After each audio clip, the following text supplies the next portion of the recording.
దేవునికి స్తోత్రం కలుగును గాక. హల్లెలూయా. ఎంతమంది హ్యాపీగా ఉన్నారు?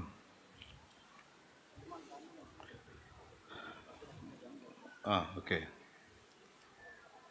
చూడండి, బాగా ఎండగా ఉంది, పాపం లోపల కూర్చోబెట్టండి. నేను కూడా చాలా హ్యాపీగా ఉన్నాను, హ్యాపీగా ఉంటాను.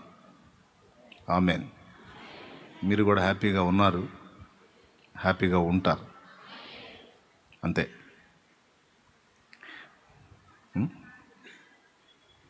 మన మీటింగ్స్లో 2 మాటలు చెప్పాను. దేవుని ప్రేమలోని విచిత్ర వైఖరి, అలాగే దేవుని పిలుపులోని విచిత్ర వైఖరి అనేది 2 సంగతులు చెప్పాను. ఇంకా 2 ఉన్నాయి, ఎప్పుడన్నా చెప్తాను అన్నాను.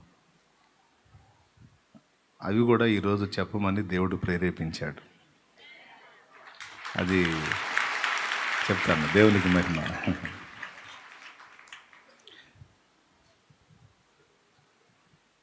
మీరు ప్రేమతో ఇంతగా నన్ను స్వాగతిస్తున్నారు, తప్పకుండా నేను అందిస్తాను.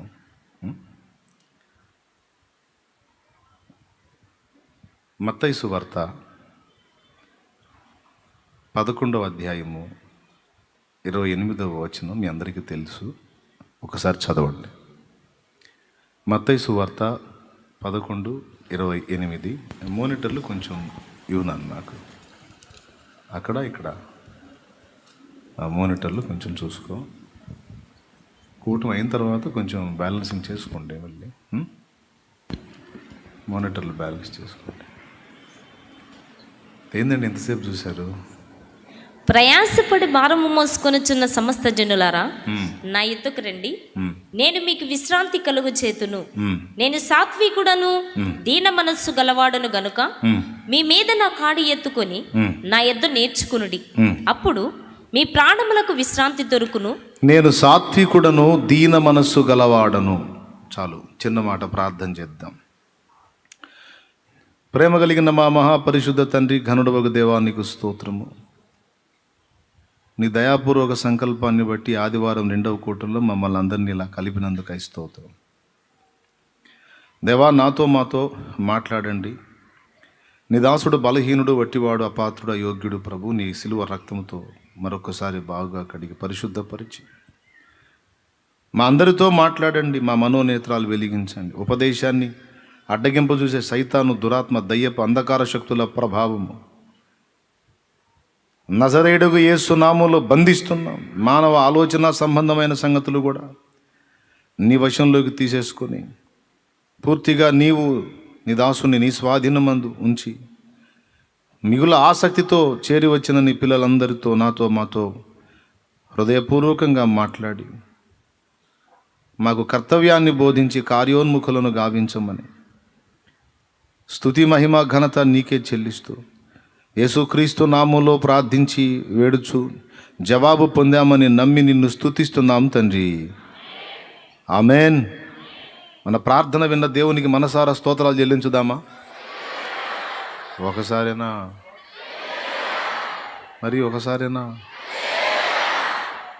స్తోత్రం స్తోత్రం అంటే ఏమైంది? అంత బాగా అన్నారు. ఈసారి మళ్ళీ కలిసి అనండి. అది తప్పకుండా దేవుడు మాట్లాడతాడు. ఇప్పుడు దీనత్వం అంటే మనకు తెలిసిన ఆ పద్ధతి ఏంటంటే, దీనుడు, దీనురాలు అంటే తగ్గించుకొని, ఓర్చుకొని, ఎవరేదన్నా బెదిరించినా, అదిరించినా, గద్దించినా, తిరస్కరించిన, తృణీకరించిన దీనంగా తగ్గించుకొని మౌనంగా ఉండటం. పాపం వాడు ఎంత దీనుడో చూడరా, ఆమె ఎంత దీనురాలో చూడరా. అన్యాయం చేస్తుంటే అన్యాయం అయిపోవటం, ప్రతిఘటించకపోవుట, ప్రశ్నించకపోవుట, ఎదిరించకపోవుట, తిరస్కరించకపోవుట, ఎదుటివారి దయను గోరుట. మీ దయ సార్, దీనుండండి, దీనురాలిని సార్, మీ దయ. ఇదే కదా మనకు తెలిసిన పాఠం. ఏంది నేను చెప్పింది మళ్ళీ చెప్పండి. ఒరే నువ్వు 4 మాటలు చెప్పావు, ఏం చెప్పాలో మేము అనుకోకండి. ఎదిరించకపోవుట, ప్రతిఘటించకపోవుట, తిరస్కరించకపోవుట, అన్యాయమును అనుభవించుట, ఎదుటివారి దయ కొరకు వేడుకునే హృదయం కలిగి ఉండుట, దీన మనస్సు మన భాషలో. యేసు ప్రభు, బాగా వినాలి, చాలా క్లుప్త ప్రసంగం చెప్తాను, సింపుల్గా 3 గంటల్లో ముగిస్తాను.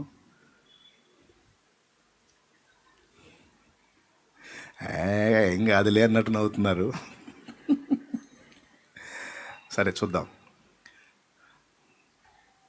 యేసు ప్రభు తన గురించి తాను చెప్పుకున్న మాటల్లో ఒక ప్రత్యేకమైన మాట ఇక్కడ మనకు కనబడుతుంది. నేను సాత్వికుడను, దీన మనస్సు గలవాడను. నా యొద్దకు వచ్చి నా కాడి మీ మీద ఎత్తుకొని నా యొద్ద నేర్చుకొనుడి, అప్పుడు మీ ప్రాణములకు విశ్రాంతి కలుగును అన్నాడు. ప్రయాసపడి భారం మోసే సమస్త జనులారా నా యొద్దకు రండి అని ఆ తర్వాత ఈ మాట అన్నాడు. యేసు ప్రభు దగ్గరికి రావటమే కాదు, ఆయన దగ్గర మనం విశ్రాంతి పొందాలంటే ఇంకో పని చేయాలంట. ఆయన కాడి మన మీద ఎత్తుకొని ఆయన దగ్గర నేర్చుకోవాలంట. ఆయన సాత్వికుడంట, దీన మనస్సు గలవాడంట. ఆయన దగ్గర నేర్చుకోవాలంట మనం. అలా నేర్చుకున్నప్పుడు మీ ప్రాణములకు విశ్రాంతి దొరుకుతుంది, కలుగుతుంది అని చెప్పేశాడు. సరే, ఇంతకీ మిగిలిన అన్ని పక్కన పెట్టేసి, సరే రకరకాల భారాలు మోస్తున్నాం, యేసయ్య దగ్గరకు వచ్చాం, ఇప్పుడు డౌట్ లేదు, ఆయన దగ్గరకు వచ్చాం, ఆయన కాడి మన మీద ఎత్తుకున్నాం, ఇప్పుడు నేర్చుకుంటున్నాం, డౌట్ లేదు, విశ్రాంతి ఇస్తాడు. నీకేమైనా డౌటా? నాకు డౌట్ లేదు. ఎందుకంటే నాకు ఎన్నో విషయాల్లో ఆయన విశ్రాంతి ఇచ్చాడు. ఇప్పటికీ నేను ఆయన కృపతో ఆయన విశ్రాంతిని అనుభవిస్తానే ఉన్నా. నేనేమి అది భారం, ఇది భారం, ఆ భారం, ఈ భారం, అది ఇది, కుటుంబ భారం, సంఘ భారం, సమాజ భారం, ఆ భారం, ఈ భారం అని రకరకాల భారాలు ఉంటాయి కదా. ఎన్ని భారాలు ఉన్నా అన్ని భారాలు మోసి నాకు విశ్రాంతిని ఇవ్వగల యేసు నాకు తెలుసు. ఆయన మీద మోపి ప్రశాంతంగా విశ్రాంతిని అనుభవించిన ఆ అనుభవం నాకుంది.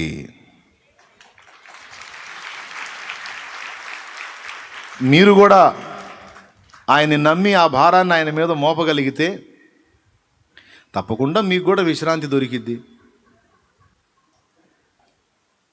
బండలో నివాసం ఉన్న పిచ్చుక సముద్ర తరంగాలు ఎగసెగసి ఎంత బాధినా బండలో హాయిగా ఉంటుంది, అది ఏ భయం లేకుండా.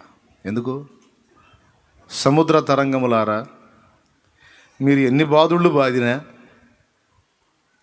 ఎంత ప్రచండ వేగంతో రౌద్రంతో బాధినా, మీ బాధుడికి బండ పగిలేది అసంభవం, నా గూడు చెదిరేది అసంభవం. రాండి, ఎంతైనా రాండి, పెనుగాలి, సుడిగాలి, ప్రచండమైన అలదార రండి, కొట్టండి, కానీ మీరు నన్ను ఏమీ చేయలేరు. ఎందుకంటే నేను బండను నా నివాసముగా చేసుకున్నాను. బండను నేను నా నివాసంగా చేసుకున్నాను కనుక మీరు ఎంత కొట్టినా, సుడిగాలి కొడితే బండ పగిలిద్దా? పెను తుఫాను కొడితే బండ పగిలిద్దా? ప్రచండమైన అలలు లేచి కొడితే బండ పగిలిద్దా? బండ పగిలినప్పుడు కదా నా గూడు చెదిరేది. నేను ప్రత్యామ్నాయం వెతకాల్సిందే. కాబట్టి అది జరగదు, నా గూడు చెదరు, నాకే ఢోకా లేదని ప్రచండ అలలేసి బండకేసి బాధిన బండ లోపల నివాసం ఏర్పరచుకున్న ఒక చిన్న పిచ్చుక ఎలా విశ్రాంతిని అనుభవించిద్దో అలాంటి విశ్రాంతి క్రీస్తు యేసునందు మనకుంది. హల్లెలూయా. ఆ బండ క్రీస్తే. 1 కొరింథీ పత్రిక 10వ అధ్యాయం 5వ వచనం ఇంటికి పోయి చదవండి, ఇప్పుడు గుర్తు రాసుకోండి, నాకు వెళ్ళి చూడండి, ఉంటుంది. దేవునికి మహిమ. 1 కొరింథీ 10:5 రిఫరెన్స్ పట్నం నోట్ చేసేసుకో, అంతే. జాగ్రత్తగా వినండి. కాబట్టి మీరు ఒకవేళ అప్పుల్లో, ఇబ్బందుల్లో, రోగాల్లో, సమస్యల్లో, కుటుంబ భారాల్లో, పిల్లల భారాల్లో, పిల్లల పెళ్లి భారము, ఉద్యోగ భారం, పిల్లలు లేని భారం, ఏ రకమైన భారం మోసుకొని తిరుగుతున్నారో, ఒక్కొక్కళ్ళు ఒక్కొక్క టైపు బరువు మోసుకుంటూ తిరుగుతారు. కొంతమంది అనవసర బరువులు కూడా మోసుకొని తిరుగుతారు.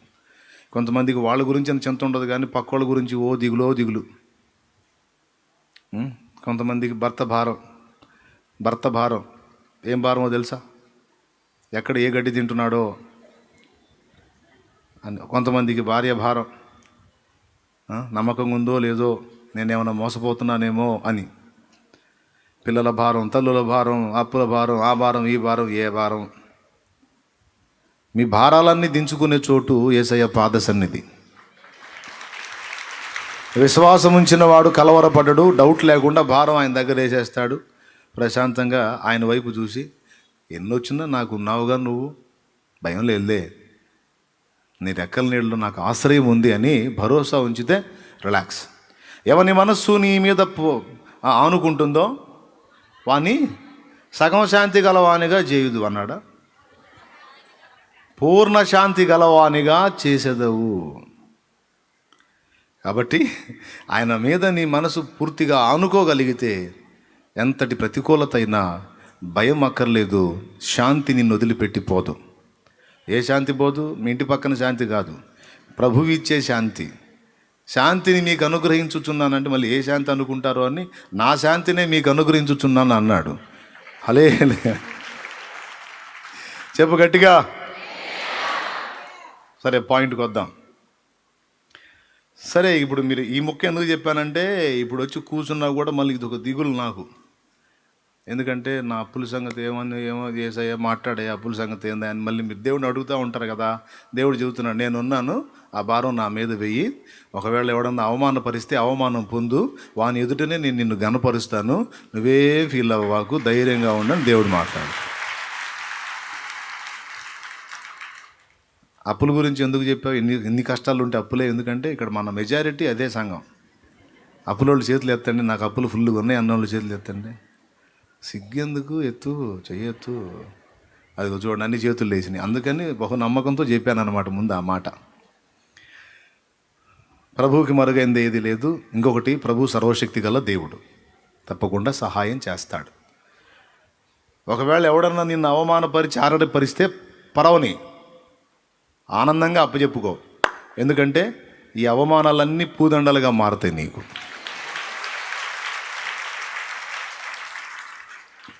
ఏమి ఇబ్బంది ఫీల్ అవ్వద్దు. సావు బతుకు నుయ్యి గొయ్యి అనొద్దు, తాడు అనొద్దు, చీర అనొద్దు, చున్నీ అనొద్దు, బన్నీ అనొద్దు, ఏం వేసుకోవద్దు మెడకి, అవసరంలా. ఎన్ని బాధలు వచ్చినా నువ్వు తొణకకుండా పూర్ణ శాంతితో చిరునవ్వుతో తిరుగుతావు అంటే చుట్టూ చూసే వాళ్ళకి మెంటలెక్కాల. వాళ్ళు వెళ్ళాలి ఆసుపత్రికి.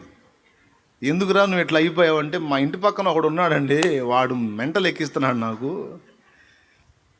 అసలు వాడు ఎన్నో రకాల పరిస్థితుల్లో ఉన్నాడు, వాడికి వచ్చిన బాధలు నాకైతే ఎప్పుడో సచ్చేవాడిని. కానీ వాడు ఎప్పుడన్నా చూడు ఏదో పాటలు పాడుకుంటున్నాడు, ఆనందంగా సంతోషంగా ఉల్లాసంగా తిరుగుతున్నాడు. అసలు వాడు ఏందో నాకు అర్థం కావట్లా. వాడి దెబ్బకి దిగులేసుకొని ఇట్ట అయిపోయాను అని నువ్వు చెప్పావు అనుకో, నీకు ట్రీట్మెంట్ ఇవ్వడానికి ఉన్న డాక్టర్ కూడా ఎక్కిద్ది. అలాంటి దాన్ని బట్టి నీకెందుకు వచ్చిందిరా ఈ పిచ్చి అని. కాబట్టి దేన్ని బట్టి కూడా గందరగోళం అవ్వాల్సిన అవసరం లేదు. అన్నీ ఎరిగిన తండ్రి నీకు తోడై ఉన్నాడు. మహోన్నతుని నీకు నివాసంగా చేసుకొని ఉన్నావు. నువ్వు భూమి మీదకి రాకముందే నీ ఆకలి నెరిగి ఆహారం సిద్ధపరిచిన దేవుడు, ఇన్ని సంవత్సరాలు ఆయన రెక్కలతో నిన్ను కప్పి కాపాడుకున్న దేవుడు, అసలు నువ్వు ఎరగనప్పుడే నిన్నెంతో ప్రేమించి ప్రాణం పెట్టిన దేవుడు, ఈరోజు నువ్వు ఆయన ఎరిగిన ఈ ఉన్నత దశలో మరి నిశ్చయంగా నీకు సహాయం చేయగల దేవుడని నమ్ము.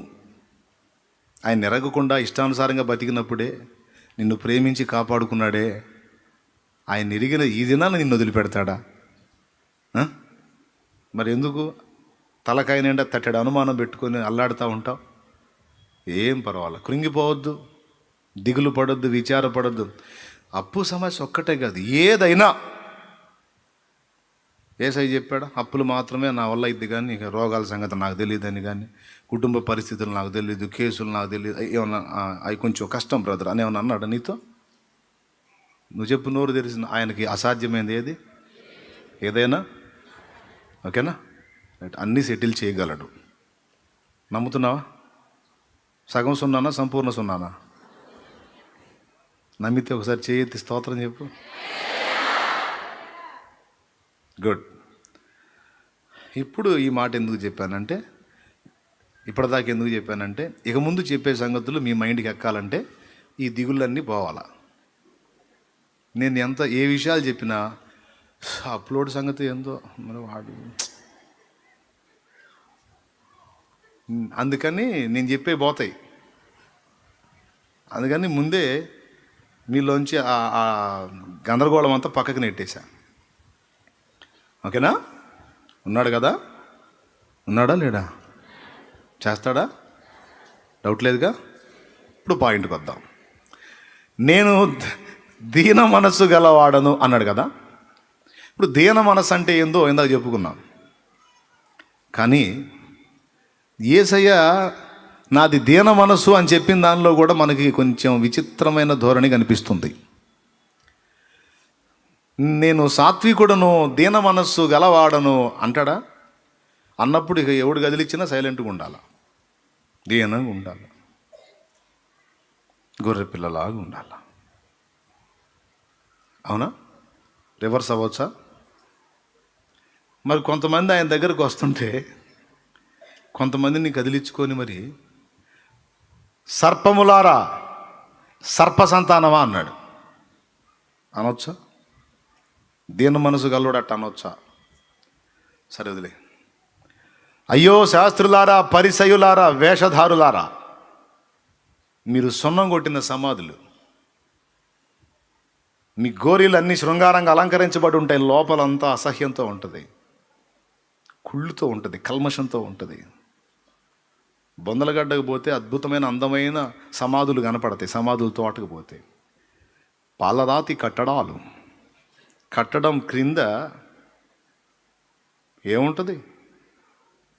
మృత కళేబరం ఉంటుంది. ఎంత ఘోరంగా ఉంటుంది! కుళ్ళుతో కంపుతో ఘోరంగా ఉంటుంది. దానికి పైన అరే ఏంటండి అసలు ఆ పెడద్రం ఏంది అసలు? మహాపెడగా మాట్లాడినట్టు ఉంటుంది.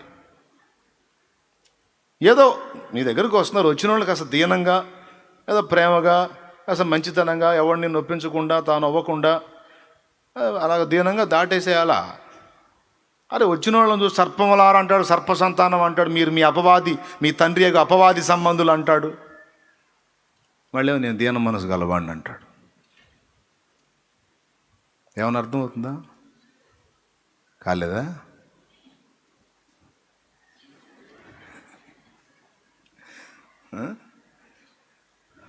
మీరు అన్నిట్లోనూ దశమ భాగం ఇస్తారు, కానీ కనికరమును, న్యాయమును, ప్రేమను విసర్జించారు.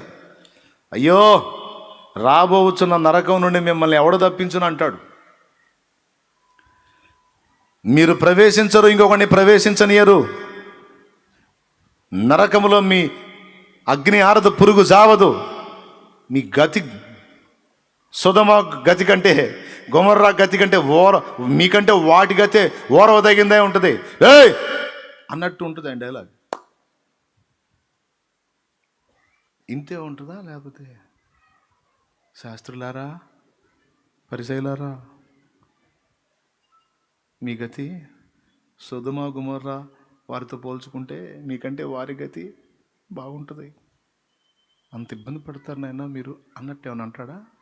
ఆ వచనాలు చదివి చూడండి, మహాఫోర్స్తో ఉంటాయి. అయ్యో ఓ వేషధారులైన శాస్త్రులారా, పరిసయులారా, రాబోతున్న నరకము నుండి మిమ్మల్ని ఎవడు తప్పించును? టోటల్ అసలు ఆయన డైలాగ్ డెలివరీ పూర్తి డిఫరెంట్.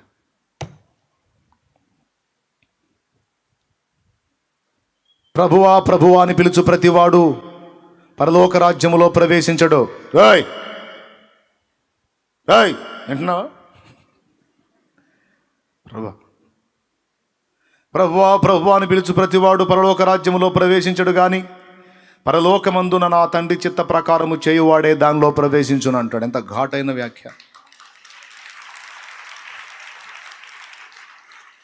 సరే వదిలిపెట్టండి, బయట వాళ్ళంటే బాధాడు అనుకుందాం, బయట వాళ్ళంటే బాధాడు అనుకుందాం. శిష్యుడు, ప్రియ శిష్యుడు సీమోను పేతురు వెళ్తున్నారు. మనుష్య కుమారుడు దుష్టులైన మనుషుల చేతికి అప్పగించబడతాడు.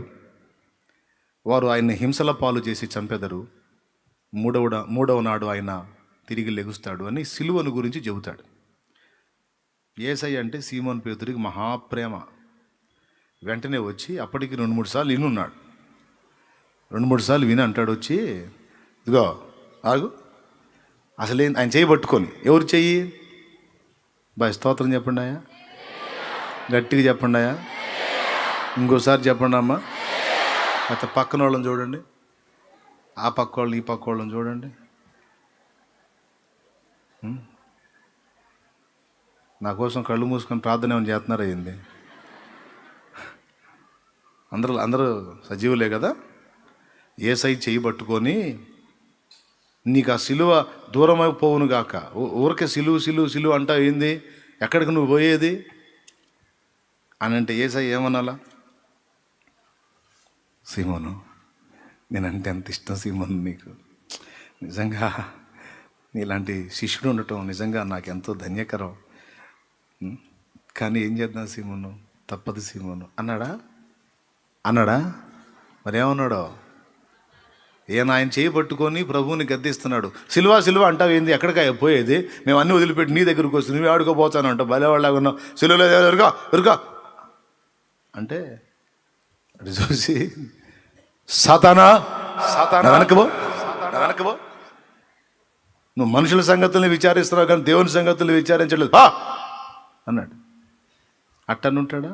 సాతానా నా వెనక్కు పో, నేను అసలుకే దీనుణ్ణి అన్నాడా? ఏ టైపులో ఉంటాడో ఒకసారి చెప్పండి. యేసయ్యను అంతగా వాళ్ళు ఇబ్బంది చేసి అంత పగబోనడానికి గల కారణం నిర్హేతుకమైన ద్వేషం. దాంతోపాటు ఆయన ముక్కుసూటిగా మాట్లాడటం. వాళ్ళే చెప్పారు, బోధకుడా నీవు దేవుని వాక్యమును సత్యవాక్యమును సరిగా ఉపదేశించు వాడవనియు మోమాటము లేని వాడవనియు మేము ఎరుగుదుము. మోమాటం, కొంతమంది అవతల వాళ్ళు తేడా పడుతున్నా ఏం చేద్దాం, మనకేమో మొహమాటం ఒకటి ఏడిచా, ఏమందాం, ఏమన్నా అంతే మళ్ళీ ఏమన్నా అనుకుంటారేమో మనకేం ఫీలింగ్, అంటే మొహమాటం అన్నమాట. ఎట్లాంటి ఏం ఉండవు ఆయనకి. మళ్ళీ అంటాడు నేను దీన మనసుకుండా అంటాడు. అసలు నువ్వు చెప్పింది ఏంది? నేను దీన మనసుకుండా అంటావు, మహాపెడగా ప్రవర్తిస్తావు. నేను దీన మనసుకుండా అంటావు, ఒరే మీరు సున్నం కొట్టిన సమాధులు రా అంటావు. నేను దీన మనసుకుండా అంటావు. ఇశ్రాయేలుకు బోధకుడు అయి ఉండి ఈ మాత్రం తెలియదా? వచ్చినోడికి గాలి నిలువునా తీస్తావు. భయం అసలు ఎవరికైనా ఆయన దగ్గరికి రావాలంటే. అదేంటండి దీన మనస్కుడి దగ్గరికి ఎవరైనా పరిగెత్తారు, మరి ఏసే దగ్గరికి వెళ్ళాలంటే ఎవడికి ధైర్యం చాలా ఆయనకి, ఎందుకంటే అగ్నిలాగా ఉంటాడు ఆయన.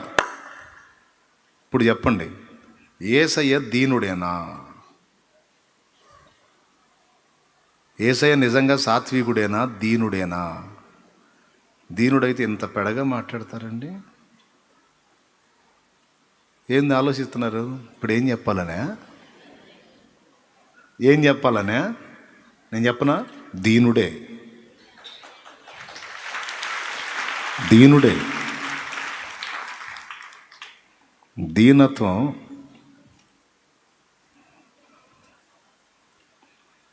దీనత్వంలో లోకం ఎరిగిన దీనత్వం ఒకటి, వాక్యం చెప్తున్న దీనత్వం ఇంకొకటి. 2 రకాల దీనత్వాలు ఉన్నాయి. లోకం ఎరిగిన దీనత్వం ఎదిరించనిది, గద్దించనిది, ప్రశ్నించనిది, అడ్డగించనిది, ఎదుటివారి దయను వేడుకునేది, లోకమెరిగిన దీనత్వం. హలో, వింటున్నారా? కానీ వాక్యం చెప్తున్న దీనత్వం ఏంటో తెలుసా? దేవునికి లోబడుడి, అపవాదిని ఎదిరించుడి. ఈ మాట మీరు ఎప్పుడైనా చదివారా? పోనీ విన్నారా? ఎస్. నేను సాత్వికుడను, దీన మనస్సు గలవాడను అన్నాడు. నిజమే. ఎక్కడో తెలుసా? యేసయ్య దీనుడే, దీన మనస్సు గలవాడు. ఎక్కడో తెలుసా? పరలోక తండ్రి ఎదుట. హల్లెలూయా. సైతాను ఎదుట కాదు. ఇది సార్వత్రిక సంఘము, మరి ముఖ్యంగా మన సంఘం నేర్చుకోవాల్సిన పాఠం. ఎంతమందికి అర్థమైంది? యేసయ్య దీనుడే. ఎక్కడో తెలుసా? తండ్రి అయిన దేవుని ముందు. దినమంతా పని చేయుచు నాదుడు యేసు జనుల బాధలు మోయుచు.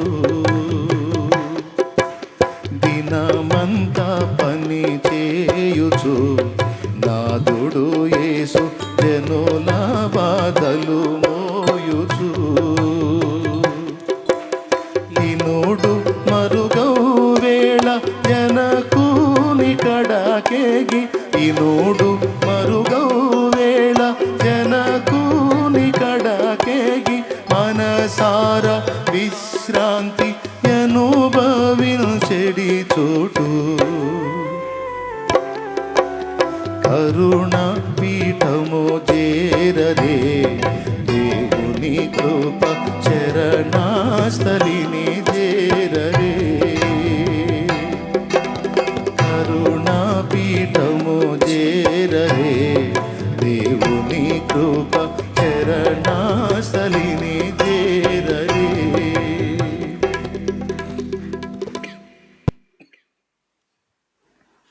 యేసయ్య దీనుడే ముమ్మాటికి, కానీ మనుషుల ముందు కాదు, తండ్రి ముందు. అరే, రాజు దగ్గరకు పోయి కూడా సమాధానం పెడే. పిలాతు అంటాడు, నేను తలుచుకుంటే నేనేమైనా చేయగలను అంటాడు. యేసయ్య ఏమన్నాడు? నా తండ్రి నీకు అవకాశం ఇవ్వకపోతే నన్ను నువ్వేమీ చేయలేవు. నా తండ్రి నీకు సెలవు ఇచ్చాడు కనుక నువ్వు ఇలాగ నన్ను తీర్పు తీరుస్తున్నావు. ఆయన ఛాన్స్ ఇవ్వకపోతే నువ్వేమీ చేయలేవురా బుజ్జోడా అన్నట్టు. అక్కడికి పోయి అయ్యా మీ దయ అన్నట్టు లేడు.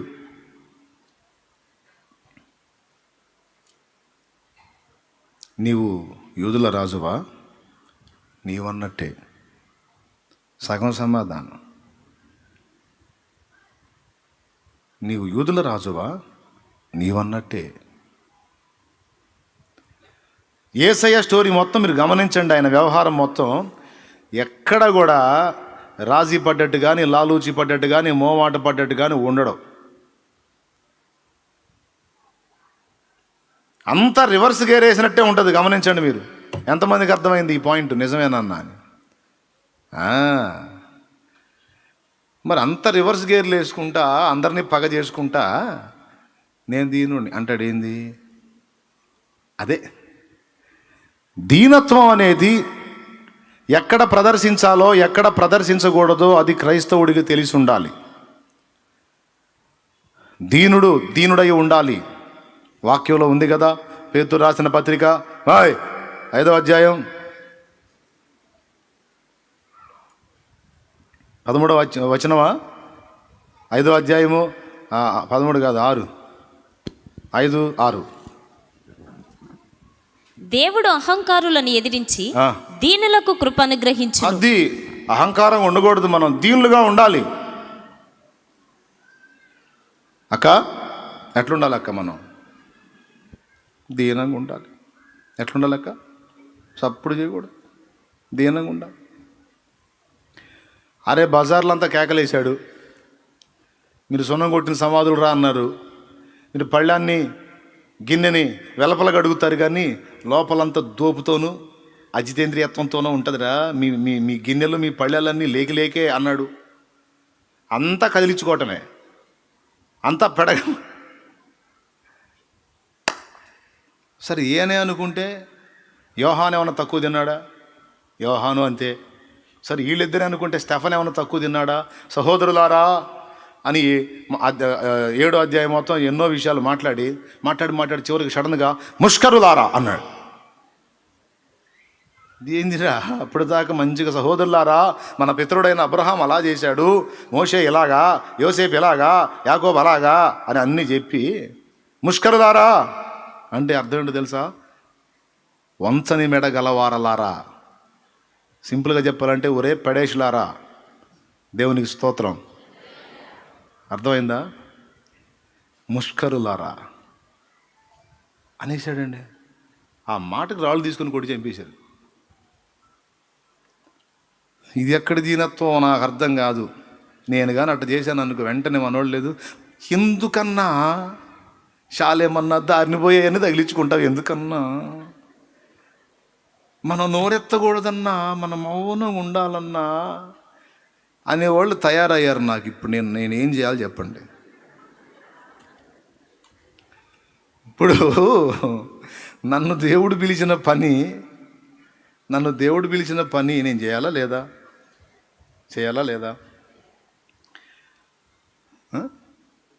అసలు ఇదొకటి ఉందన్న సంగతే మన వాళ్ళకి తెలుసా? ఇట్లాంటి విధానం ఒకటి ఉందన్న సంగతి తెలుసా? అందుకే ముందు ఇది నేర్పి తర్వాత కార్యక్రమంలోకి వెళతా. దేవునికి స్తోత్రం కలుగును గాక. ఇప్పుడు కాదు, తర్వాత సమయాల్లో ముందు మన వాళ్ళకి అవగాహన కల్పించాలా. లేకపోతే ఎట్లయినా కొంచెం శాలేమన్నా దుడుగు తగ్గించుకోవాలా. అసలు అట్లా మాట్లాడకూడదు. మనం ఇప్పుడు సేవకుడు అంటే ధ్యానంగా ఉండాలి. మనం ఇప్పుడు మాట్లాడకూడదు.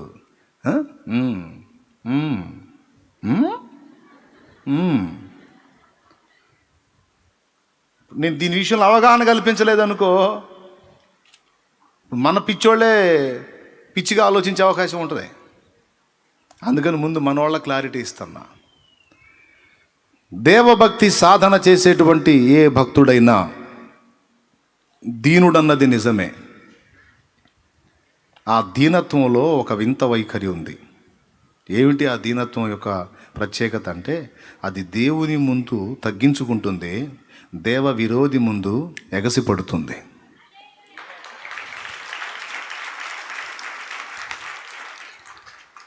దేవుని ముందు తగ్గించుకుంటుంది, దేవ విరోధి ముందు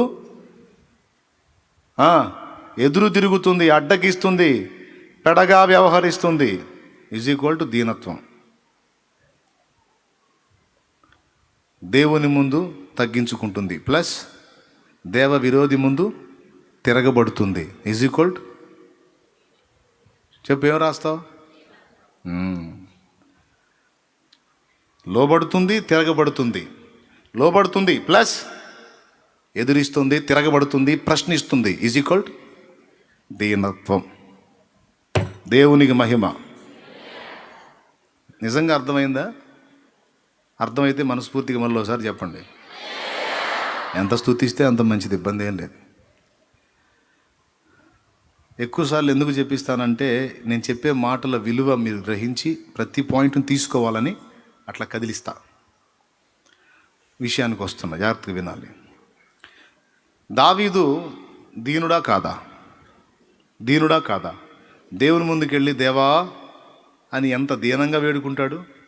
కానీ గొల్యాత్ ముందుకెళ్ళి, ఇదిగో గొల్యాత్ నేను అసలుకే దీనుండ్రు,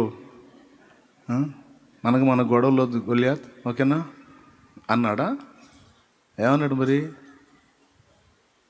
ఏమన్నాడండి? యుద్ధ రంగంలోకి వెళ్ళినప్పుడు ఏమన్నాడు? ఇదిగో నేను అసలుకి గొడవలకు వెళ్ళేవాడిని కాదు, నేను చాలా తగ్గింపుగలిగినవాడిని, గొడవలు పనికిరావు నాకు అన్నాడా? నీవు ఇలాగొస్తున్నావు, నేను నా దేవుడైన యెహోవా పేరిట వస్తున్నాను, యుద్ధము నాది కాదు యెహోవా దాన్ని ఒడిశల్లో రాయబెట్టి. నిజమైన దీనుడు దేవుని ముందు ఎంత దీనుడై ఉంటాడో, దేవునికి వ్యతిరేకముగా జరుగుతున్న క్రియలన్నిటినీ బట్టి ఖచ్చితంగా రేగుతాడు. అలా రేగని వాడు, ఎదిరించని వాడు, ప్రశ్నించని వాడు అసలు దేవుని సంబంధం కాదో కూడా అనుమానమే. నిజంగా దేవుని సంబంధి అయితే వాడు దేవుని ముందు దీనుడుగా ఉండి సైతాను ముందు కూడా దీనుడుగా ఉండడు. సైతానును ఎదిరిస్తాడండి. అందుకే ముందే చెప్పా, లోబడుట ఎదిరించుట ఈజ్ ఈక్వల్ టు దీనత్వం. స్టార్టింగ్ ఈ పాయింట్ ఎత్తినప్పుడే చెప్పా, దేవునికి లోబడి ఉండుడే అపవాదిని ఎదిరించండి అండి. లోబడుట ప్లస్ ఎదిరించుట ఈజ్ ఈక్వల్ టు దీనత్వం. లోబడే కాడ లోబడాలి. ఎక్కడంటే అది దేవుని దగ్గర. ఎదిరించే కాడ ఎదిరించాలి, ప్రశ్నించే కాడ ప్రశ్నించాలి. ప్రశ్నించడం చేతగాని పిరికి పందులంతా ఇట్లాంటి పనికి మాలిన ఫిలాసఫీ మాట్లాడతారన్నమాట. ఏమంటే మనం దీనంగా ఉండాలి బ్రదర్, మనం ఎదిరించకూడదు బ్రదర్, ప్రశ్నించకూడదు బ్రదర్, మనం తగ్గించుకోవాలి బ్రదర్. ఎవడు చెప్పాడు నీకు అది? అట్లయితే యేసయ్య కూడా నోరు తెరవకూడదు, స్టెఫన్ నోరు తెరవకూడదు. యోహానికి ఎందుకండి హేరోదు దేవుని చేసుకుంటే? కానీ ఎందుకు కళ్ళిచ్చారు? దేవుని ప్రేమించి దేవునికి లోబడి దేవునికి విధేయుడైన వాడు దేవునికి వ్యతిరేకమైన కార్యకలాపాలు సంఘంలో అయినా సమాజంలోనైనా జరుగుతుంటే చూస్తూ ఊరుకోడు. అలా ఊరుకునుట దీనత్వము కాదు, ఎదిరించటమే దీనత్వం. గట్టిగా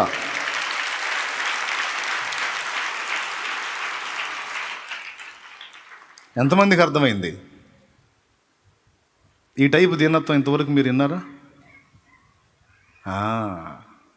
అందుకే దేవుని దీనత్వంలోని విచిత్రం అని చెప్పా.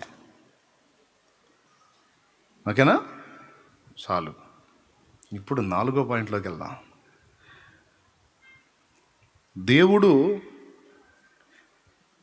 యేసయ్య దీనుడు, అదే టైంలో శత్రువుకి కొరకరాని కొయ్య. నువ్వు నేను సంఘంలోని మనందరం కూడా అలానే ఉండాలి. మళ్ళీ యేసయ్య దగ్గర మనం ఓవర్ యాక్షన్ చేయకూడదు, దేవుడి దగ్గర ఓవర్ యాక్షన్ చేయకూడదు. విచిత్రం చెప్పనా, కొంతమంది మెంటాలిటీ ఎలా ఉంటుందో. ఏమండి, ఇదిగో మిమ్మల్ని ప్రార్థన చేద్దాం రండి, ఏమండో ప్రార్థన చేద్దాం రండి. ఏంటి నేనా వచ్చి మోకాళ్ళు వేయాలా? కొడితే మొహం బయలుదే. మళ్ళీ ఈ మనిషి ఆఫీస్లో పోతే ఆడు మేనేజర్ వస్తున్నాడు అనుకో, sir sir okay sir okay sir, అరే భలేవాళ్ళు సార్. అసలు దేవుని దగ్గరికి వచ్చి ఎట్లా ఉంటాడు? భార్య పిలుచుద్ది, రావా మోకాళ్ళు ఏది మోకాళ్ళు వేసే మోకాళ్ళు చేసరా. ఏంటిది ఇది?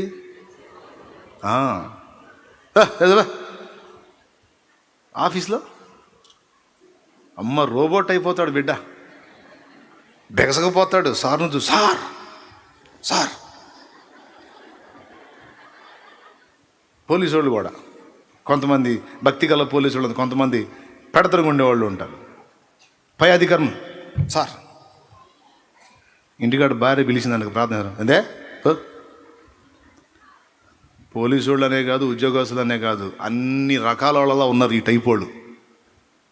వీళ్ళు దేవుని దగ్గర అహంకారులు, మనుషుల దగ్గరను సైతాన్ గాడి దగ్గరేమో వీళ్ళు దీనులు. ఇది తిరకాసు దీనత్వం అన్నమాట. ఏ కాసు? అరకాసు కాదు, తిరకాసు దీనత్వం. దేవునికి స్తోత్రం. నేను ఒక రహస్యం చెబుతా విను. నువ్వు దేవుని ముందు అహంకారాన్ని ప్రదర్శించకుండా దేవుని ముందు దీనుడివై తగ్గించుకో. మనుషులకు సార్ అనే కర్మ నీకు పట్టకుండా నిన్ను చూసి మనుషులు సార్ అనేటట్టు దేవుడు చేస్తాడు. ఏమయ్యా, నిజమా కాదా నేను చెప్పేది? దేవుడు భక్తి అనంగానే మనోళ్ళు మీసాలు తిప్పేస్తారు. మగ పురుషులు తిప్పేస్తారు మీస. మన దరిద్రం మొహమడా నాలనిపించింది నాకు. నువ్వు దేవుని దగ్గరికి రావాయా, తగ్గించుకోవాయా. దేవుని దగ్గర సిగ్గేంది నీకు? దేవుని దగ్గర నువ్వు ఆహాన్ ప్రదర్శించడం ఏంది అంటే దేవుడు ఏమనడు కాబట్టి. ఆయనేమంటాడు? తగ్గించుకోబేట దీవిస్తా అంటాడు. ఓవర్ యాక్షన్ చేసావు అనుకో, ఇంకా 10 మందికి దండాలు పెట్టేటట్టు కరం పట్టిద్ది అనమాట. దేవునికి మహిమ. బాగా అర్థమైందా? అర్థమైంది, నాకు తెలుసు.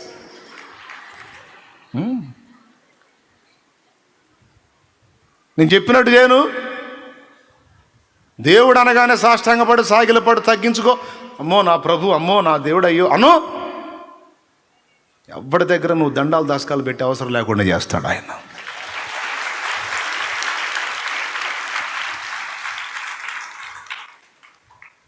దీనుడివై వెళ్ళి మోకాళ్ళై, దీనురాలివై వెళ్ళి మోకాళ్ళై, తల దించాల్సిన వాడి దగ్గర తల దించితే ఎక్కడ ఇక నువ్వు తల దించే అవసరం లేకుండా నా దేవుడు చేస్తాడు. చెయ్యరే గొప్ప గొప్ప మొగరాయిళ్ళ ప్రతాపాలన్నీ ఇంట్లో భార్య మీదను దేవుడి మీద, భార్య మీద దేవుడి మీద. దేవునికి మహిమ. అందుకే నాకు ఎక్కువ డౌట్ ఏంటంటే, రేపు పరలోకంలో మన మీద పెత్తనం చేసేవాళ్ళు అంతా లేడీస్ అనేమో డౌట్ నాకు. అందుకే ముందే నా భార్యను అడుగుకుంటున్నాను, ఎందుకన్నా మంచిది అమ్మాయి, ఒకవేళ నువ్వు ఒక మంచి క్యాడర్లో ఉండే పని అయితే నన్ను నీ దగ్గరే డ్యూటీకి వేసేసేమని చెబుతున్నాను నేను. చూస్తాను,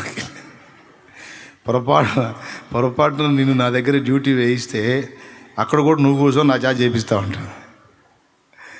అక్కడ కూడా నువ్వు కూర్చొని నేను మళ్ళీ అక్కడ కూడా నీకే చేయాల్సి వచ్చింది. అక్కడన్నా నేను దేవుణ్ణి సేవించుకుంటా అంటుంది.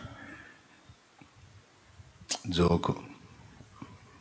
నేను ఆమెను ఏమి ఇబ్బంది పెడతానండి? ఎంత మంచోండి. దేవునికి మహిమ కలుగును కాక. అవునా కదా? ఎంత మంచోండి అస్సలు. నా పాయింట్ మీకు అర్థమైంది కదా? దేవుని ముందు తగ్గించుకోవటం నేర్చుకో. దేవుని ముందు విరిగి నలిగిన అనుభవం కలిగి ఉండటం నేర్చుకో. నువ్వెంత మొనగాడివైనా, లోకం ఇచ్చిన గనుడువైనా, ఎంత పౌరుష పరాక్రమాలు కలిగిన వాడివైనా, ఒక 120 కేజీల బరువు ఉన్న 150 కేజీలైనా, 150 కేజీల పిప్పళ్ళ బస్తా అయినా సరే, దేవుని ముందు కాస్త అయ్యా అని తగ్గించుకోవటం నేర్చుకోనాయన. అప్పుడు హెచ్చింపబడతావు.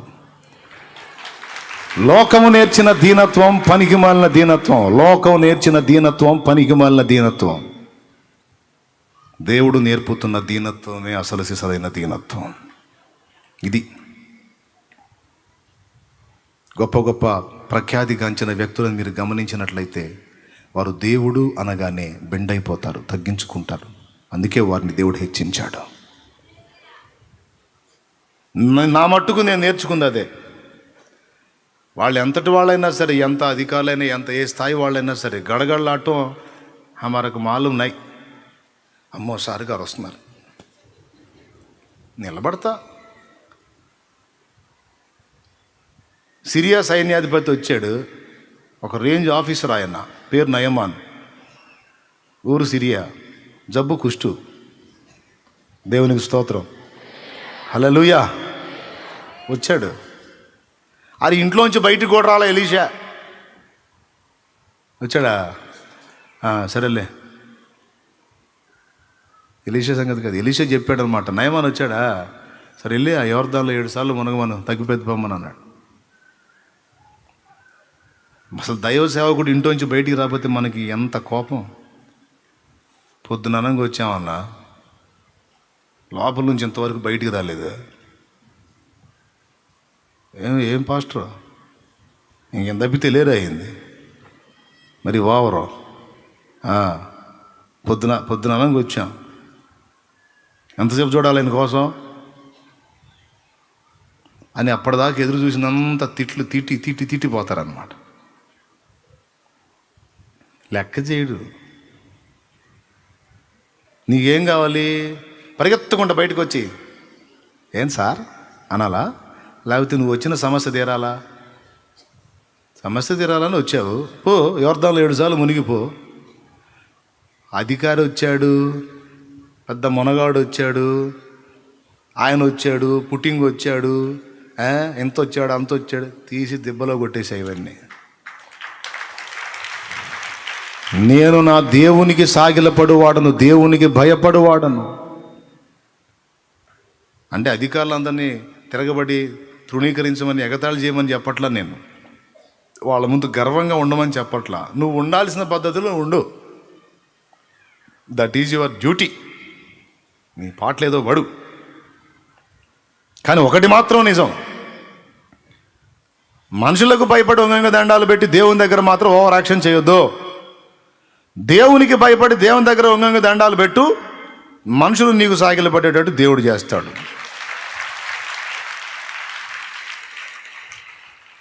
చెప్పాడుగా ఆయనే, వాళ్ళని తీసుకొచ్చి నీ పాదాల దగ్గర పడేస్తానన్నాడుగా, చేస్తాడు.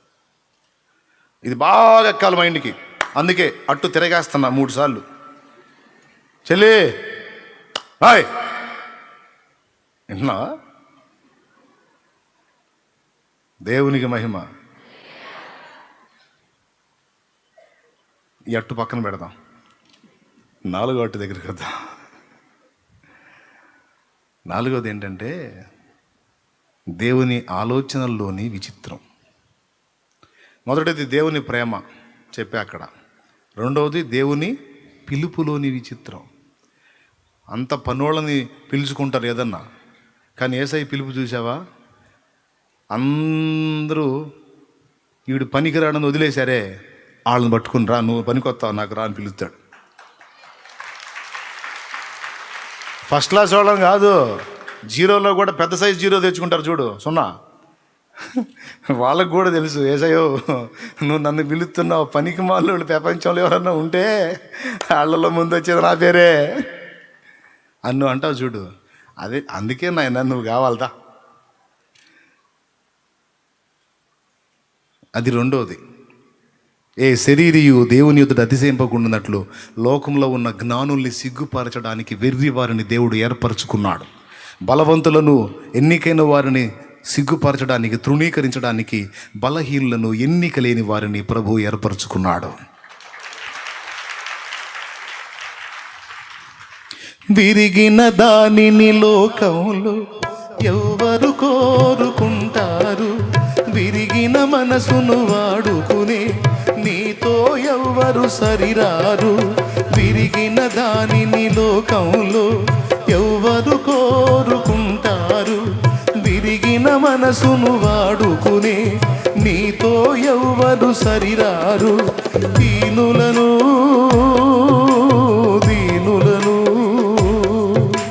జ్ఞానులుగా శ్రీమంతులుగా మార్చగలిగిన మంచి దేవుడవు నీవే యేసయ్యా.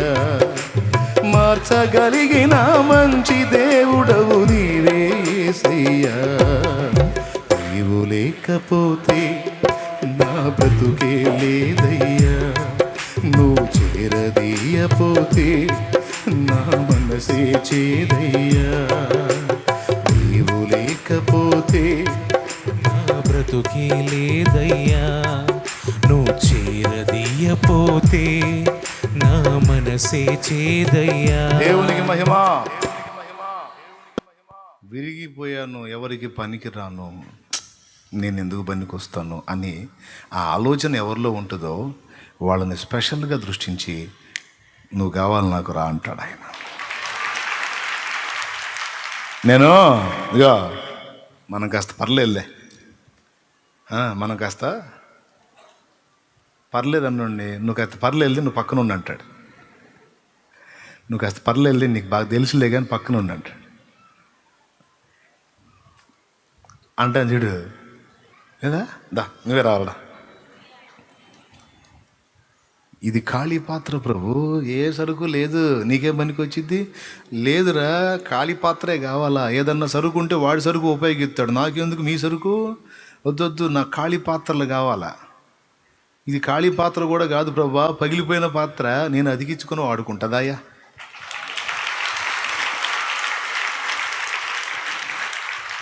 ఎంతమంది మంచోళ్ళు, జ్ఞానులు, గొప్పవాళ్ళు అన్నీ ఉన్నోళ్ళు ఉంటే వాళ్ళందరూ వదిలిపెట్టి నా వెంట పడ్డావేమయ్యా.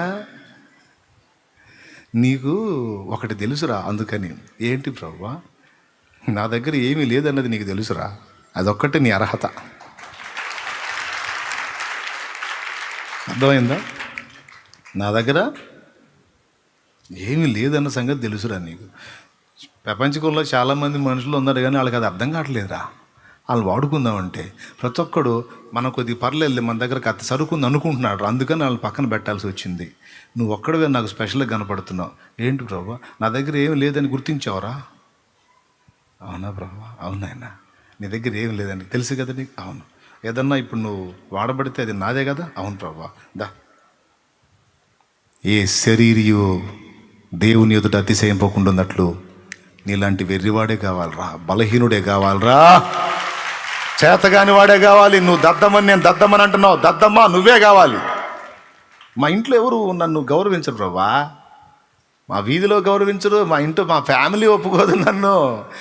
మెంటల్ గాడివిరా నువ్వు, పాగల గాడివిరా నువ్వు, నువ్వు మెంటల్ దానివి, నువ్వు పాగల దానివి నువ్వు అంటారు ప్రభా. నన్ను పిలుస్తావేందయ్యా నువ్వు? నాకు నువ్వే కావాలంట. నువ్వే కావాలి యేసుకు, నువ్వే కావాలి. నిన్ను హెచ్చించగోరిన రాజుకి నీ హృదయం ఇవ్వాలి. నిన్ను రక్షించగోరిన తండ్రికి నీ హృదయం ఇవ్వాలి. నువ్వు ఉన్న రీతిగానే వట్టి పాత్రగానే, నువ్వు ఉన్న రీతిగానే వట్టి పాత్రగానే నువ్వే కావాలి యేసుకు, నువ్వే కావాలి. నిన్ను రక్షించగోరిన తండ్రికి నీ హృదయమునివ్వాలి. నిన్ను రక్షించగోరిన తండ్రికి నీ హృదయం ఇవ్వాలి. నువ్వు ఉన్న రీతిగానే వట్టి పాత్రగానే, నువ్వు ఉన్న రీతిగానే వట్టి పాత్రగానే నువ్వే కావాలి యేసుకి, నువ్వే కావాలి. నిన్ను రక్షించగోరిన తండ్రికి నీ హృదయం ఇవ్వాలి. అదే నిన్ను రక్షించగోరిన తండ్రికి నీ హృదయం ఇవ్వాలి. దేవునికి మహిమ. ఇస్తావా నీ హృదయాన్ని? ఇస్తావా నీ జీవితంలో అవకాశాన్ని? ఛాన్స్ ఇచ్చి చూడు. ఆయనకి ఛాన్స్ ఇవ్వాలంటే దమ్ము కావాలి. ఉందా? ఇవ్వు, తెగించు, మారు మనసు పొందు, బాప్తీసం పొందు, దేవుని బిడ్డ వైపు అప్పచెప్పుకో. చూడు, ఆ తర్వాత చూడిక నెక్స్ట్ అధ్యాయం స్టార్ట్ అయింది.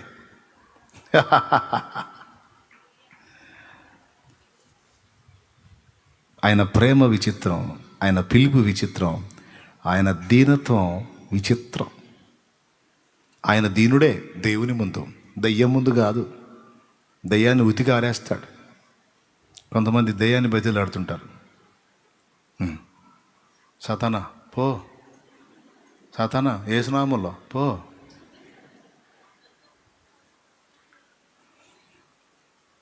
నాలుగో పాయింట్ చెప్తాను వినండి. ఆయన ఆలోచనలోని విచిత్రం చెప్తున్నా, ఆయన ఆశలలో, ఆయన కోరికల్లోని విచిత్రం చెప్తున్నా. ఇప్పుడు మనకు రకరకాల ఆశలు ఉంటాయి కదా, ఆయన ఆశ చూడండి. ఇప్పుడు మనందరికీ సృష్టికర్త ఎవరు? అమ్మా ఇంకొంచెం మెల్లిగా చిన్నగా చెప్పండి. అరే చిన్నగా చెప్పండి, సౌండ్ పెంచుతారు. మళ్ళీ చెప్పండి. దేవుడే కదా మనందరి సృష్టికర్త. మనం చెప్పింది ఆయన వినాలా, ఆయన చెప్పింది మనం వినాలా? పెద్దగా ఇంకొకసారి డౌట్ లేదుగా. ఆయన అంటారు తెలుసా, మీరు నాకు ఆజ్ఞాపించండి అంటున్నాడు. మీరు నన్ను ప్రశ్నించండి, నన్ను ఆజ్ఞాపించండి, నన్ను అడగండి, నాకు ఆజ్ఞాపించండి అంటున్నాడు. ఆ మాట ఎక్కడుంది అయ్యా అంటారా? రండి రండి, యెషయా గ్రంథం 45వ అధ్యాయం 11వ వచనం చూడండి. 45:11 యెషయా గ్రంథం. ఇశ్రాయేలు పరిశుద్ధ దేవుడగు సృష్టికర్త అయిన యెహోవా ఈ మాట సెలవిచ్చుచున్నాడు. రాగల వాటిని గూర్చి నన్ను అడుగుదురా, నా కుమారులను గూర్చి నా హస్తకార్యములను గూర్చి నాకే ఆజ్ఞాపింతురా. చాలు. ఇశ్రాయేలు పరిశుద్ధ దేవుడగు సృష్టికర్త అయిన యెహోవా ఈ మాట సెలవిచ్చుచున్నాడు. రాగల వాటిని గూర్చి నన్ను అడుగుదురా, నా కుమారులను గూర్చియు నా హస్త కార్యములను గూర్చియు నాకే ఆజ్ఞాపింతురా అని క్వశ్చన్ మార్క్ పెట్టాడు కదా, అక్కడ 2 సంఖ్యేసి పుట్టినోట్లో ఏం చెప్పాడు చూడు.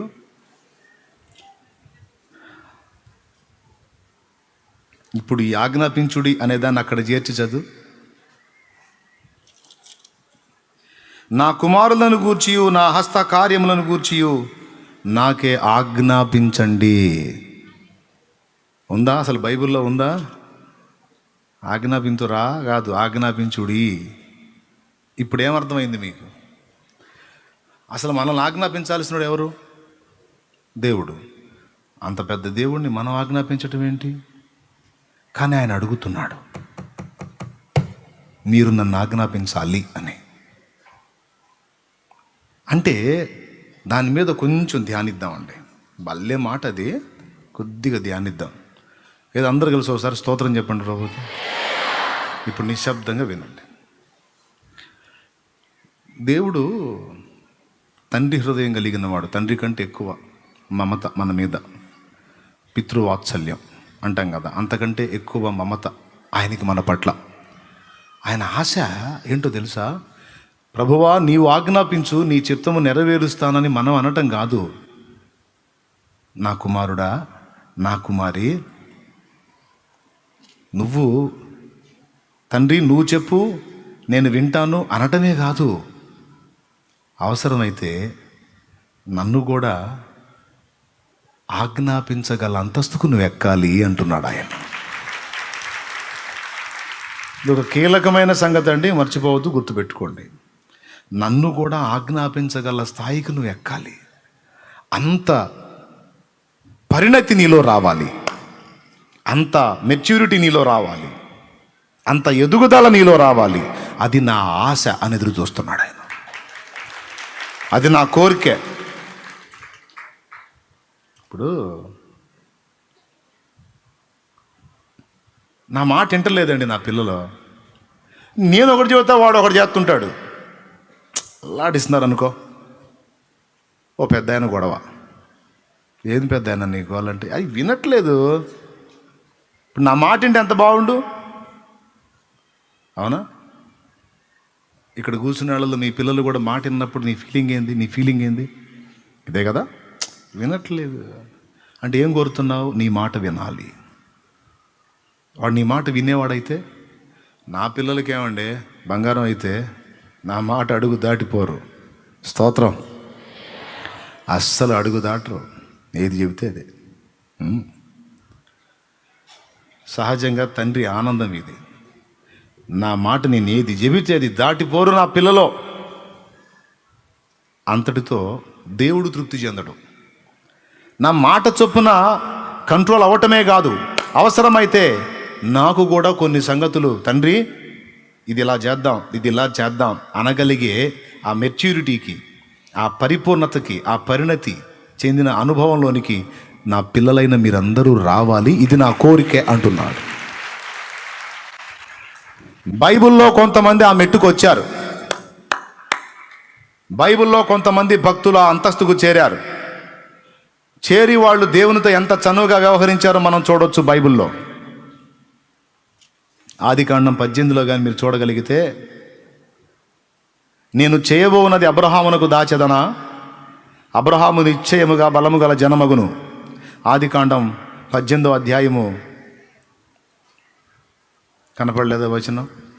17వ వచనం. అక్కడి నుంచి చకచక చదివేసేయమ్మా. అప్పుడు యెహోవా, నేను చేయబో కార్యము అబ్రహామునకు దాచెదనా, అబ్రహాము నిశ్చయముగా బలము గల గొప్ప జనమగును, అతని మూలముగా భూమిలోని సమస్త జనములను ఆశీర్వదింపబడును. ఎట్లనగా యెహోవా అబ్రహామును గురించి చెప్పినది అతనికి కలుగు చేయునట్లు తన తరువాత తన పిల్లలను తన ఇంటి వారును నీతి న్యాయములు జరిగించుచు యెహోవా మార్గమును గైకొనుటకు అతడు వారికి ఆజ్ఞాపించినట్లు నేను అతన్ని ఎరిగి ఉన్నానెను. మరియు యెహోవా సొదొమ గొమొర్రాలను గూర్చిన మొర్ర గొప్పది గనుక వాటి పాపం బహు భారమైనది గనుక నేను దిగిపోయి నా యొద్దకు వచ్చిన ఆ మొర్ర చొప్పున వారు సంపూర్ణంగా జరిగించరో చేసిరో లేదో చూచెదనని చేయనేడల నేను తెలుసుకుందున్నా. నేను తర్వాత ఆ మనుషులు అక్కడి నుండి తిరిగి సొదొమ వైపుగా వెళ్ళిరి. అబ్రహాం ఇంకా యెహోవా సన్నిధి నిలుచుండెను.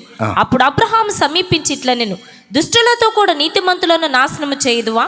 ఆ పట్టణంలో ఒకవేళ 80 మంది నీతిమంతులుండిన ఎడల దానిలోనున్న 80 మంది నీతిమంతుల నిమిత్తము ఆ స్థలమును నాశనము చేయక కాయవా?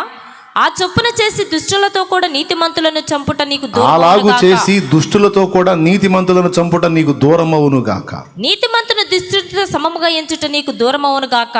సర్వలోకమునకు తీర్పు తీర్చువాడు న్యాయము చేయుడా అని చెప్పినప్పుడు ఒక్కసారి ఆ మాటలను ఆలోచించండి, ఆ 3 మాటల్ని.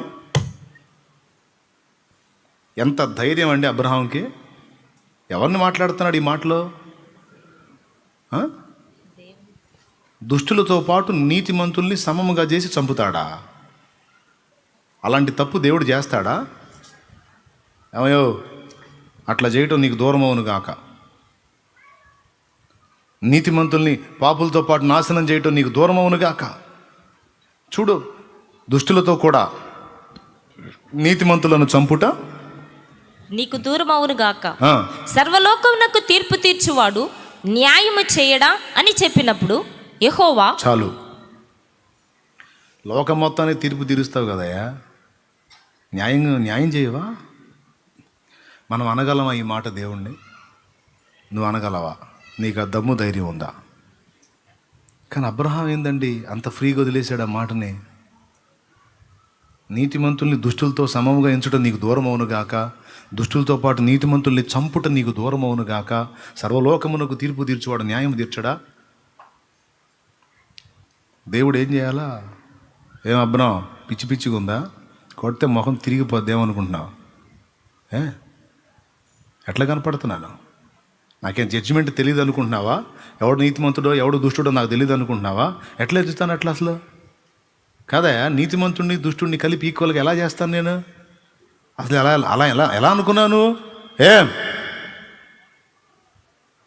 నిజంగా దేవుడి ప్లేస్లో నువ్వు నేను ఉంటే ఖచ్చితంగా ఈ డైలాగే వచ్చింది మనకి. కానీ దేవుడు అలా అనలా.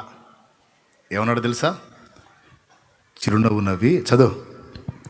యెహోవా సొదొమ పట్టణంలో 80 మంది నీతిమంతులు నాకు కనబడిన ఎడల వారిని బట్టి ఆ స్థలమంతటిని కాయుదునని నేను. అబ్బా, ఒక స్నేహితులు ఇద్దరు కలిసి మాట్లాడుకున్నట్టు ఉంటుందండి ఆ సంభాషణ. నాకు మతిపోయిద్ది ఒక్కోసారి అది చదువుతుంటే, ఆ వచనం చదువుతుంటే, ఏందిరా ఈ చనువు అనిపిస్తుంది నాకు. ఏంది అసలు ఈ సోషలిజం ఏంది అసలు నాకు అర్థం కాదు. ఆయన సృష్టికర్త అనుకుంటున్నాడా, లేకపోతే ఆయన ఇంటి పక్కన ఫ్రెండ్ అనుకుంటున్నాడా? సరే, ఈయన ఎలా స్పందించాడు అనుకో, ఆయనన్నా రివర్స్ గాడేంది? ఆయన అంతే స్పందిస్తాడు. ఎవరైనా దేవుడు కూడా. అబ్రహాం అంటాడు, దుష్టులతో పాటు నీతిమంతుల్ని చంపుట నీకు దూరం అవును గాక, దుష్టుని నీతిమంతుని సమానంగా ఎంచుట నీకు దూరం అవును గాక, అట్లా చేయొద్దయా నువ్వు అని అబ్రహాం అంటే, కాదబ్రా, అక్కడ నాకు ఎంతమంది అన్నా? ఒక 50 మంది ఉండొచ్చు కదా. ఆహా, అట్లా అంటావా? పాయింటే. ఒకవేళ ఒక 50 మంది అక్కడ ఉంటే వదిలేస్తాలే. ఏమో ఒక 5గురు తగ్గుతారేమో. 5గురా అంటే 45 మంది. సరే, దానిదే ఉంది. సరే కాదు, 45 మందిని బట్టి వదిలేస్తాలే. ఏమో ఇంకొక 5గురు తగ్గుతారు, 40 మందే ఉంటారేమో. పోనీ ఆ 40 మందిని బట్టి ఆ పట్టణాన్ని కాస్తాను పో. ఒకవేళ 10 మంది తగ్గి 30 మంది కనపడతారేమో. ఏందబ్బా, 50 మంది దగ్గర నుంచి 30 మందికి వచ్చాం. సరే కానీ ఒకవేళ 30 మంది కనపడితే వదిలేస్తాలే. ప్రభు కోపడకపోతే ఇంకొకసారి అడుగుతా. ఒకవేళ 20 మంది కనపడుతురేమో. 20 మంది అదేమంటే తీర్పు అంటావు, న్యాయం అంటావు అబ్రహాం. సరే, 20 మంది ఉంటే వదిలేస్తాలే. దుమ్మును ధూళినే ప్రభు కోపగించనేట్లేదు. ఇంకొక మారే అడుగుతున్నా, ఒకవేళ 10 మందే కనిపించుదురేమో. 10 మంది అక్కడ నాకు కనబడితే నీవు అడిగిన దాన్ని బట్టి నేను వదిలేస్తా పో అన్నాడు. హల్లెలూయా. విచిత్రం చెప్పనా? ఇక 10 మంది అన్న తర్వాత అక్కడ నుంచి దేవుడు వెళ్ళిపోయాడు. అబ్రహాం దగ్గర లేడు, దేవుడు వెళ్ళిపోయాడు. ఎందుకు తెలుసా? ఇంకాసేపు ఉన్నాడు అనుకో, ఏమో ఒకడు ఉంటాడేమో ఆడ అంటాడు. 50 దగ్గర నుంచి 10కి వచ్చాడు కదా, ఇంకాసేపు దేవుడు ఉన్నాడు అక్కడే. ప్రభువా 10 మంది కాబట్టి ఒకడు ఉంటాడేమో, ఎవరు లోతు. ఆ ఒకడుంటే ఒకడిని బట్టి వదిలిపెట్టవా అంటే మళ్ళీ వాటిని వదిలేసేయాల్సి వచ్చింది. అందుకని 10 మంది నాకు కనబడిన ఎడల నేను నా పట్టణం ఏమీ చేయను అని వెళ్ళిపోయాడు. ఒక్కసారి ఆలోచించండి, ఈ చొరవ, ఈ చనువు, దేవునితో వాళ్ళకు ఉన్నటువంటి ఈ అద్భుతమైన అనుబంధం,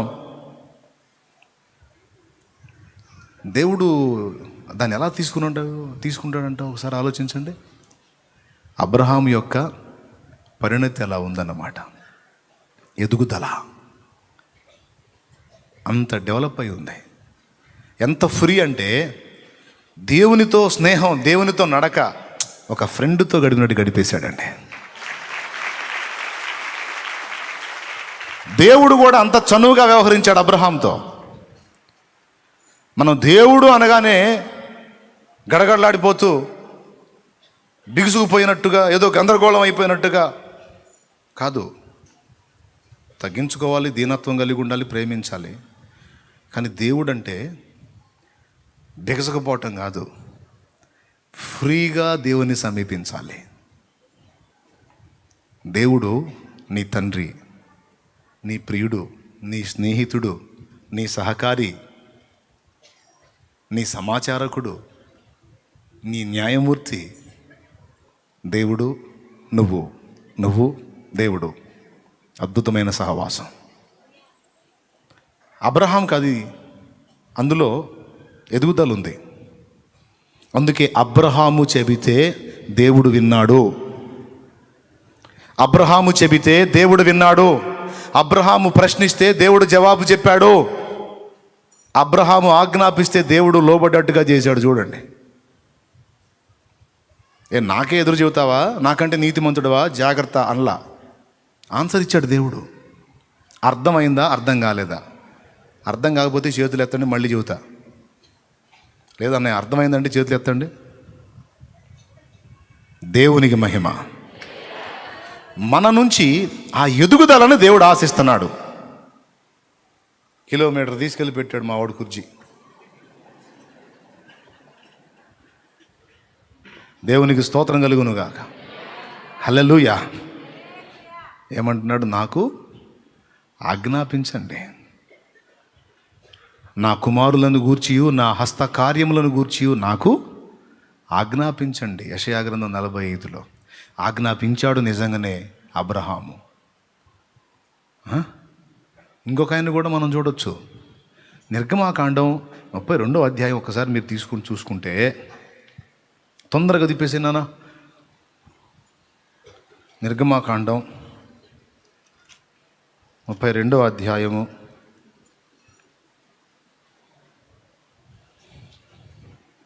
7వ వచనం నుంచి చాలా చదవాలి, వదిలే కానీ